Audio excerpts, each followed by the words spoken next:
我现在是在埃塞俄比亚国家博物馆的门口。这个博物馆并不大，看这个楼大概就这么大。但是呢，这里面有一个非常重要的这个文物，那就是我们全人类的始祖 Lucy。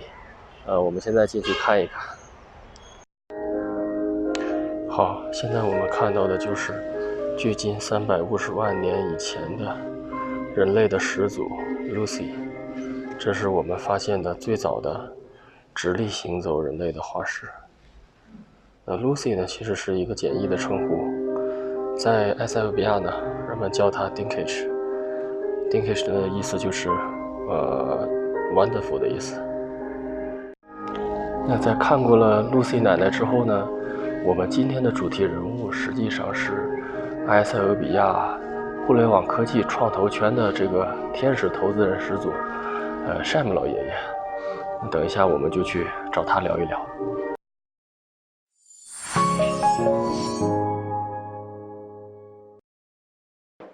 非程创新带你看非洲创投。大家好，我是李巴海。今天我们来跟埃塞俄比亚最早的天使投资人 Shem 老爷爷来聊一聊他的埃塞俄比亚投资的故事，还有就是他的项目给他究竟赚了多少钱，还有埃塞有哪些早期的投资的机会。好 ，Let's go。 Okay, let's start the conversation. Shem, so good to have you here. And so maybe first you can have a very short introduction to the Chinese audience. Okay. My name is Shem Asefaw. I'm a long-term diaspora. I've been out of the country for many years. And about 4 years ago, I wanted to come back to Ethiopia, partially to... I have the chance, part of my career in the tech field, working everywhere, including China. I had clients in China as well, but nothing in Africa. Okay. So about 4 years ago, I decided to do something in Africa. And my primary focus was to really try to find tech startups and try to invest in them. The idea is not just to give money, but also my background is technology. So I wanted to sort of add value from that perspective. And also, to some degree, I know a lot of people across the globe. So the network could be of some value. So that's what I came in here with, and started to look for a number of startups to see where I can put some money, a small amount of money, and then see if I can grow the business. That was the idea, and I came, as I've said, 4 years ago, and found about 4 or 5 investable startups. Cool. But very quickly I learned that it's not enough just to provide technology and money. So money is not for sure not enough, but even with the technology it's not enough. So you needed to have more than that. The maturity of the startups were below what was expected in other countries. Of course. Yeah, and I would say you are one of the very first angel investor in Ethiopia. Yes. Back to 4 years ago. So how much has changed from 4 years to now in the ecosystem? Quite a bit. I mean, there's a huge amount of change. As I've said, when I came, there were very limited support organizations. At that time, there were a couple incubating type of entities who worked with startups. So I decided to create my own called Shem Tech. And the idea is anything that I invest in, it will also provide. So I invest not just money, I also invest some expertise like financial expertise, technical expertise, marketing expertise. So within that company, the venture company, so I'm investing money as well as support organizations. And fundamentally it was meant to I was the only one there, so it meant to be taking care of the portfolio that I had, my own portfolio of companies. Then I met up with Dr. Eleni, who was thinking about starting BlueMoon. And she was looking for about 300 companies. Wow. Over the 5-year plan. So my target was about 10 or a dozen. Okay, yeah. So you're quite selective, huh? yeah, so it made it was a complementary opportunity to work with her. So we kind of merged that entity and we created BlueMoon. Because she was an agroeconomist and I was a tech guy, we focused on the space that we knew, which was agri-tech. Agri-tech. Yeah, that's the combination. Huh? That's the combination. Yeah. So we started to do that. So far, we have invested within BlueMoon, incubated approximately 50 companies. 50. 50. And we just brought on about 30 companies. So all in all, we'll have about 80 companies ready for investment That's a lot. in about 4 months. By April, we'll have 80 companies. Cool. So you have contributed a lot to the local ecosystem, I would say. Yes, I mean, again, we're not purely our focus is not just the startups. Our focus is much broader. We're looking at the entire ecosystem. So even the space that you see here was created because startups cannot afford to rent a space, an office within the central office. So within BlueMoon, we had we designated a space for the startups. Once they graduate, they can get a small table and use that as their office. Cool. But we found out that a lot of people wanted it. So we created a separate company that not only caters to the startups, but also any company that wants to rent an office. That's nice. Cool. Either temporary or permanently. Cool. And as a runner of incubation and also early stage investor, so what would you see the opportunities now in Ethiopia? And so what is booming, what is developing here? The Ethiopian market and the ecosystem has quite transformed in the past 4 years since I've been here. For example, if you look at just the counts, there are about a dozen incubating entities here now at different stages. Some are accelerators, some are incubators. Of course, yeah. But it is growing quite a bit. The purpose is really to try to build the startup ecosystem to become a pillar for growth in the country. Where we are way behind, if you compare us to Kenya, for example, although we are a much bigger population-wise, the market is much bigger here. The problems could potentially be bigger. So whenever there is, can be bigger. Exactly. When you have a market of 110 million, which is the second in Africa in terms of size, that's reasonable enough. Yeah, huge potential. Yeah. And so, what is your most successful investment case so far? When I came to Ethiopia about 3.5 years ago, I invested in a taxi hailing company, which is now the leading company in Ethiopia. I think, and it's the beauty of that company is that it has created a lot of copy. So there are about 22 companies now. Wow.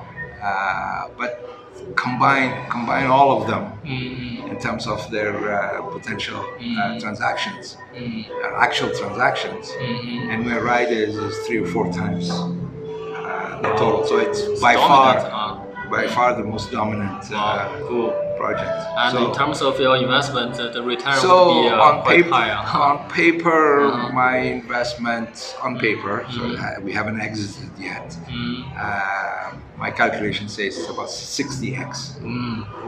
Wow, that's a lot. It is. Yeah. So, which makes you a very famous guy in the ecosystem, right? Yes. Whenever you talk about Ride and I'm the first investor in Ride, it makes a big deal. I have another investment in Kenya as well, which is still at the potential stage. It's been about 2 or 3 years, but it's large enough that even SoftBank has invested in them. as an early investment. It's one of the first early investment that they've done.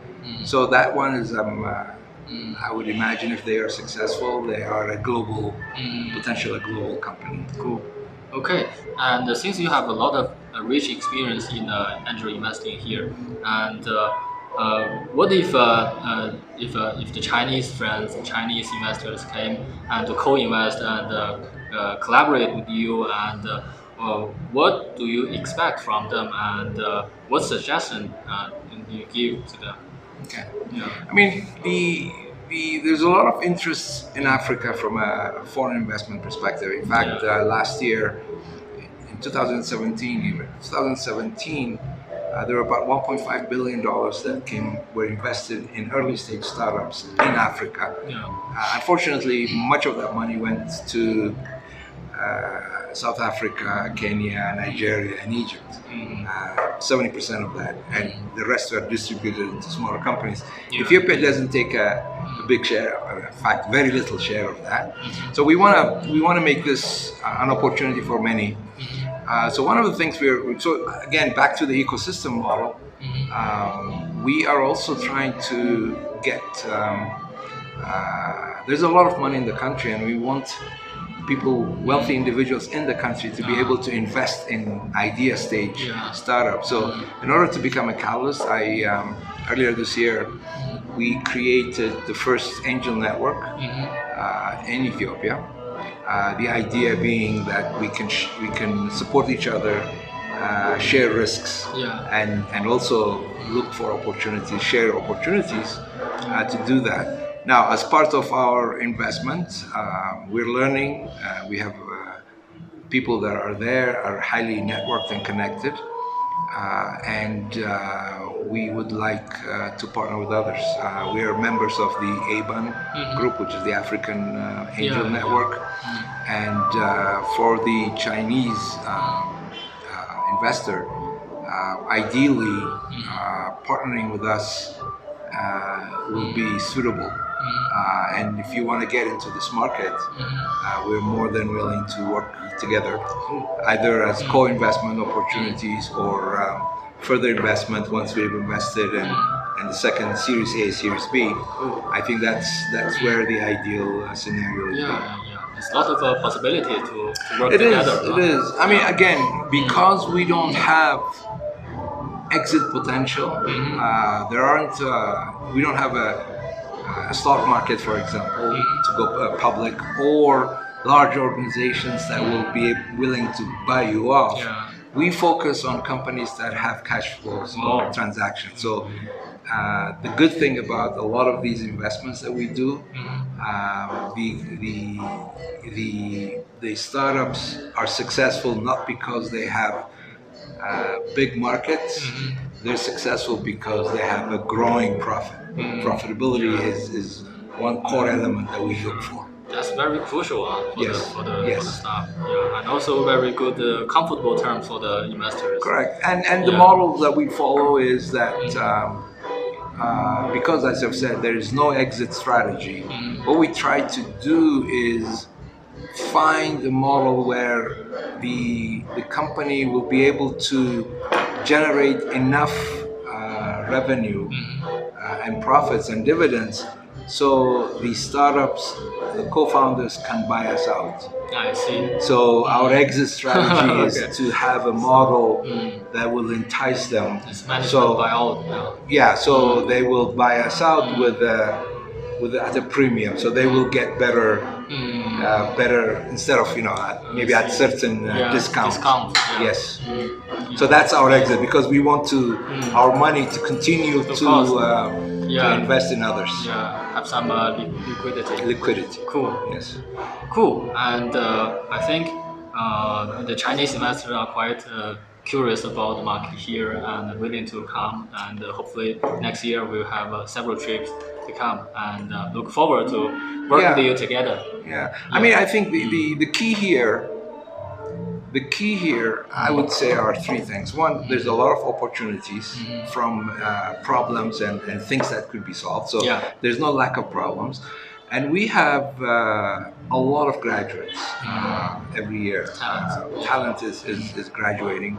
Many of them, the government made it a mandate many years ago to have the majority of people be in the STEM program. So 70% of our graduates tend to be in software engineering. That's high proportion. Yeah, so the high proportion of our graduates which are ideally suited to do that. Cool. Third point is the government now is quite believes a lot in the startup entrepreneurship programs. So there's a lot of activity, and it looks very promising in terms of the government interest, the investor network, the startups themselves are starting to wake up to this. As I've said, there's lots of opportunities. So the whole environment is rising. Correct. Yeah, that's nice. Wow, that's very fantastic news. And really, thank you for sharing all this. And it's really fruitful conversation. And hopefully next year we have a very deeper partnership. Absolutely. Okay. Thank you. Thank you. Thank you, Shem. Okay. Bye-bye.